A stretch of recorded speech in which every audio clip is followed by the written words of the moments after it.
Whisky ice cream అంటే వీళ్ళు ice క్రీమ్‌లో whisky కలిపేస్తున్నారనమాట. హ్మ్.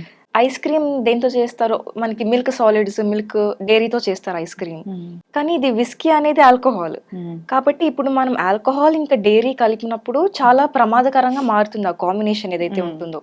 అది కన్జ్యూమ్ చేసినప్పుడు మీకు స్టమక్ పెయిన్ కానీ, కాన్‌స్టిపేషన్ రావడం. హ్మ్. ఈవెన్ అది కొంచెం ఏంటంటే కాంబినేషన్స్ అట్లా ఎలా ఉంటాయంటే హ్మ్. షుగర్ ఎక్కువగా ఉంటుంది కాబట్టి దాంట్లో హ్మ్. అవి మీకు స్టమక్‌లో వెళ్ళిన తర్వాత మీరు దానికి ముందు ఏం తిన్నారు, దాని తర్వాత ఏం తిన్నారు అవన్నీ మనకి తెలియదు. మనకి ఒక్కొక్కరి గట్ ఒక్కొక్కలాగా ఉంటుంది. ఒకవేళ వాళ్ళకి గట్ హెల్త్ బాగుండకుండా ఏమైనా లైట్‌గా ఇష్యూస్ ఉన్నా కానీ స్టమక్ ఇన్ఫెక్షన్ అయిపోతుందనమాట. ఆ కాంబినేషన్స్ అట్లా తీసుకోవడం వల్ల. హ్మ్. ఇప్పుడు అది షుగర్ ఏదైతే ఉంటుందో ఐస్ క్రీమ్‌లో హ్మ్. అది మనకి ఆల్కహాల్ టేస్ట్‌ని మొత్తం ఆల్టర్ చేసేస్తుంది. హ్మ్. కాబట్టి మనకది టేస్ట్ కొంచెం వేరేగా రావడం వల్ల ఎక్కువ తినేస్తారు తెలియకుండా. హ్మ్. దానివల్ల కన్జ్యూమ్ చేసేస్తారు ఎక్కువ క్వాంటిటీస్‌లో. ఆల్కహాల్ కూడా కన్జ్యూమ్ అయిపోతుంది ఆటోమేటిక్‌గా. హ్మ్.